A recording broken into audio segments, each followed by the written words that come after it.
తెలుగువారికి ఒక ప్రత్యేకమైనటువంటి తెలుగుదనానికి ఒక ప్రత్యేకమైనటువంటి గుర్తింపు తీసుకొచ్చినటువంటి పద్మవిభూషణ్ తిరుపూరు రామోజీరావు గారు ఆయన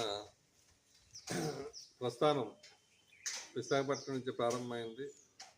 1974లో ఈనాడు పత్రిక అక్కడి నుంచి ప్రారంభమై దశదిశలా మొత్తం ఎన్నో రాష్ట్రాల్లో అది వ్యాప్తి చెందింది. ఆయన ఆకస్మిక మరణం ఆయన అభిమానులకే కాదు, తెలుగు యావత్ ప్రపంచానికి కూడా తీరని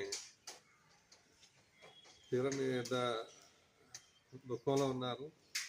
ఆయన మూర్తిని చేయాలనేటువంటిది ఆయన ఎక్కడైతే పత్రిక స్థాపించారో 1974 విశాఖపట్నంలో సీతమ్మ ధార దగ్గర, అక్కడ ఆయన విగ్రహాన్ని నెలకొల్పాలనేటువంటిది